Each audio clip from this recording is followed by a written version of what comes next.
আমি চাঁদকে বলি তুমি সুন্দর নও আমার রুটির মতন। তো হ্যালো বন্ধুরা, আমি আবদ থালাপাতি চেন্নাই থেকে চাঁদের মতো গোল গোল রুটি করে 360 ডিগ্রি অ্যাঙ্গেলে ঘুরি থালাহাঁড়িগুলোকে মেজে সোজা চলে এলাম স্টেশনে।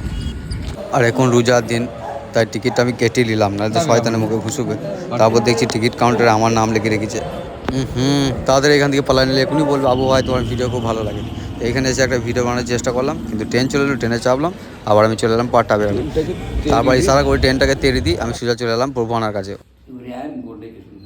প্রভুয়ানার সাথে খানিক বসে গল্প করে আবার আমি চলে এলাম বাথরুমে। মুখে লাল গামছা আর মাথায় টুপি লাগিয়ে আবার আমি লেগে বললাম টাইলস বসানোর জন্য। কালকে দেয়ালটা বসিয়ে গিয়েছি, আজকে মেঝেটাকে বসাবো, ভালো করে টুকিটাকে বসিয়ে দিই। আবার আমি চলে এলাম রাস্তায়, মাথার ওপরে সূর্যটাকে দেখতে দেখতে চলে এলাম মসজিদে। তারপরে জোহরের নামাজটাকে পড়তে গেলাম। দেখছি আমাদের এখানে খালেক মামু লুকি লুকি পানি খেয়েছে। আমি শুধু দিলাম রোজা করেছি, মিশি করে বলছে হ্যাঁ করেছি, আর আমার সামনে পানি খাইলিল। তারপর খানিক আরাম করে হোয়াইট সিমেন্টটা ভালো করে লাগিয়ে দিই, আমি চলে এলাম ঘরে।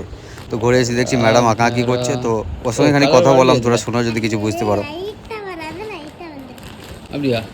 இல்ல இது இதுலனா ஸ்கை சும்மா டிசைன்காக போட இங்க வந்து ஃபர்ஸ்ட்ல கொடுத்திருந்தாங்க. ஓ இது என்ன கலரு?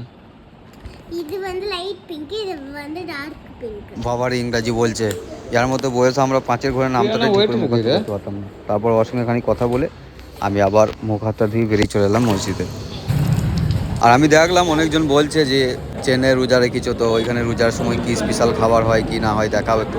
তো ভাই এখন অতটা সময় নাই, যদি কোনো দিন ছুটি থাকে তাহলে তোমাদের দিন ভালো করে দেখাবো। প্রায় 8টা বেজে গেল আসতে, আমার ট্রেন থেকে নেমেই চলে এলাম নানির কাছে। নানি বলছে আমার কাছে বেলুন আছে নিয়ে যাবো, আমি বললাম দাও। তো একটা 10 টাকা একটা 15 টাকা দুটো বেলুন নিয়ে আবার আমি রুমে এসে ব্যাগটা পিঠে থেকে নামিয়ে দিই, রুমালটা নিয়ে মুখ মুছতে মুছতে চলে গেলাম এশার নামাজ পড়ার জন্য।